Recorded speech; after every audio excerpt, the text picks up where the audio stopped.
Diddy is allegedly trying to kidnap and S.A Katt Williams just when we were starting to think that we had heard the last of the Surviving Diddy series. Katt Williams came out with the bombshell interview that blew things wide open all over again, according to S.A Diddy was trying to seduce him for years, and let Katt Williams tell her Diddy had offered him $50 million just for a one-night stand. Listen, it looks like Diddy has been down bad for Katt for a while now.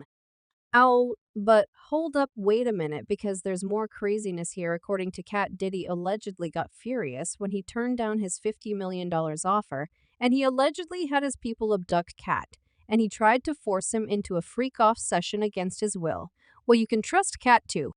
Spill every last drop of tea, and listen, he did not disappoint, cuz the things he said about this situation are crazy. And he is bringing receipts to back up his story. Did he really love with S.A Williams? Or what? We were in the studio. He said, yo,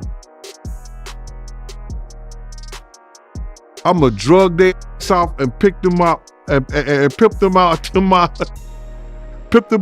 nigga. Okay, so while everybody was still celebrating the new year, Shannon Sharpe put the internet into a chokehold, and he's dropped a new episode of his show Club Shay podcast featuring Katt Williams, and y'all know that whenever Katt gets the chance to talk, he really be spitting that truth, and he spilled some crazy tea on the episode. Katt had a lot to say about a whole lot of people in Hollywood, including comedians like Steve Harvey, Kevin Hart, and the like, and he went on and on about a lot of topics. But what really caught people's attention was the wild stories that he had to tell about Diddy and how Diddy tried to seduce him and get him in his bed, and allegedly when he failed to get Katt, he tried to say him now unless y'all have been MIA on vacation or you've been under a rock these past couple of weeks. Then you already know what's up with Diddy and his activities. And even before that, there have been rumors of Diddy being on the download and trying to proposition some young men's is in the industry now. For a long time, the streets have been talking about how flirty Diddy is and how he's always slinging it across town.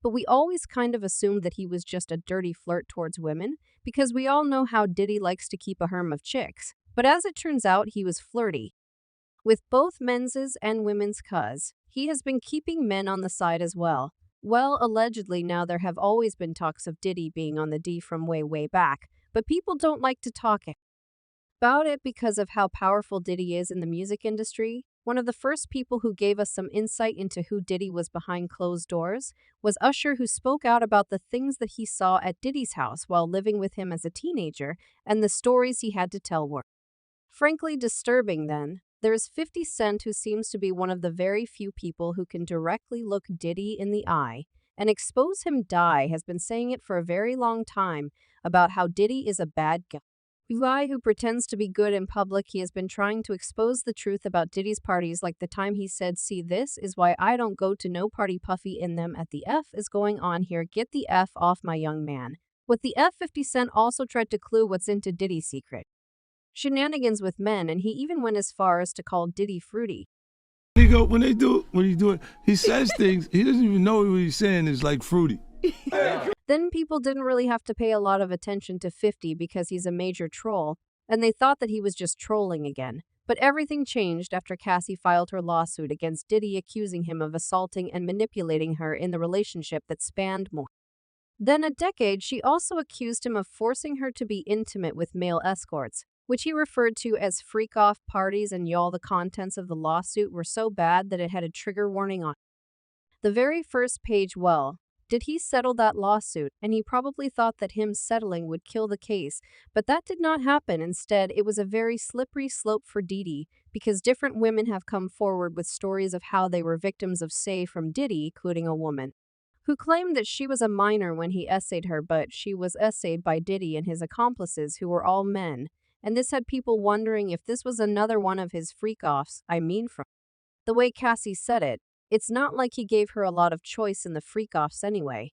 Now, I'm not trying to bash Diddy for liking men, because his bedroom, his business. However, if it's true, the way he went about it was absolutely weird, especially because he's reported to have hurt a lot of people in the process. For example, Cassie claimed in her lawsuit that Diddy forced her to engage in intimate activities with male escorts while he watched and got pleasure from it. But according to his body Gene Deal Diddy got pleasure from the FreakOffs in more ways than one because according to Gene, the FreakOffs were for Diddy's benefit now.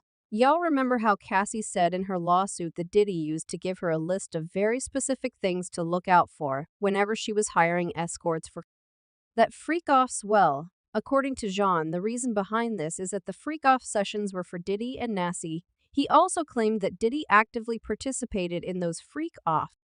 And she say that, in this lawsuit that, Diddy, he enjoyed watching her get smashed by BBCs. So, what you think about that? Do you think she was the only one getting banged by him? Do you think this man had this woman search for prostitutes online just for them to have sex with her? Now, apart from 50 Cent, Gene is one of the very few people who stand on business when it comes to Diddy. And I'm not going to lie, it sometimes feels like Gene hates Diddy cuz he's been spilling tea on Diddy for ages, way before this whole thing with Cassie started. And it's kind of hard to blame him for not liking Diddy because can y'all imagine the things that Gene would have seen while he was working for him? Yeah, that probably explains why Gene is determined to spill as much tea on Diddy as he can. Okay, so now back to Katt and his story on Club Shay Shay. Now everybody knows C and how much he hates the shady part of the industry because he has always tried his best to expose the secret shady part of the industry that fans don't always get to see. Now I'm not going to say that Katt has loose lips and can't keep a secret, but I'm pretty sure he has lots of secrets of his own. But when it comes to the shady artist or the Illuminati and stuff like that, you couldn't pay Katt enough to keep a secret. Yay. And knowing this, I kind of wonder why Diddy thought that it was a good idea in the slightest for him to try to put moves on Katt or try to seduce him. Katt is not about that hush-hush life. He is a boy Diddy, and Diddy should have known that it's like he was begging to be exposed or something cuzif.